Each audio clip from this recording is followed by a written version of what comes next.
News 9 TV తెలుగుకి స్వాగతం. శవం మీద నగలకు ఆశపడ్డ ఆసుపత్రి సిబ్బంది. జగిత్యాల జిల్లాలో అత్యంత దారుణమైన ఘటన వెలుగు చూసింది. ప్రాణాలు కాపాడాల్సిన ఆసుపత్రిలో మనిషి చనిపోయిన వదలని నీచమైన బుద్ధి బయటపడింది.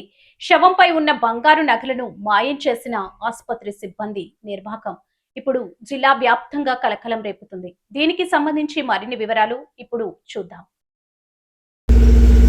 వీళ్ళిద్దరు ఆడలు వచ్చింది.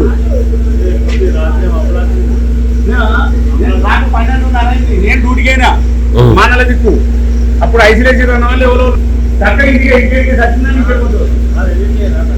5:30 వరకు బంగారం ఉందా లేదా చూసుకోమన్నాడు. అయితే చూసుకోమంటే గుళ్ళ ఎదురుగానే ఉండేది.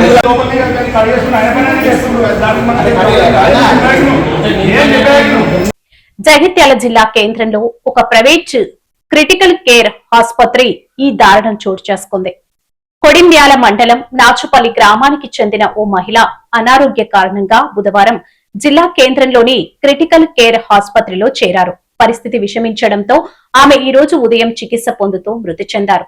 మాయమైన బంగారు కమ్మలు మహిళ మరణించిన తర్వాత ఆసుపత్రి సిబ్బంది మృతదేహాన్ని బంధువులకు అప్పగించారు. అయితే మృతదేహాన్ని ఇంటికి తీసుకెళ్లి చూసేసరికి ఆమె చెవులకున్న బంగారు కమ్మలు మాయమైనట్లు కుటుంబ సభ్యులు గుర్తించారు. సిబ్బందిపై అనుమానం ఆసుపత్రి లోపల ఉండగానే సిబ్బంది ఈ నగలను దొంగిలించారని మృతురాలి బంధువులు తీవ్ర ఆరోపణలు చేస్తున్నారు.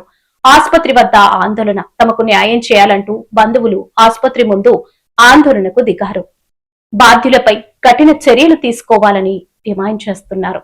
కష్టకాలంలో అండగా ఉండాల్సిన ఆసుపత్రి సిబ్బంది ఇలా శవం మీద నగలను దొంగిలించడంపై స్థానికులు మండిపడుతున్నారు. మనిషి ప్రాణం పోయినా వారి నగలపై ఆశపడటం మానవత్వానికే మచ్చ అని వాపోతున్నారు. ఈ ఘటనపై పోలీసులు ఎలాంటి చర్యలు తీసుకుంటారు? ఆసుపత్రి యాజమాన్యం ఏం సమాధానం చెబుతుంది అనేది వేచి చూడాలి. మరిన్ని అప్డేట్స్ కోసం చూస్తూనే ఉండండి న్యూస్ 9 టీవీ తెలుగు. జై హింద్.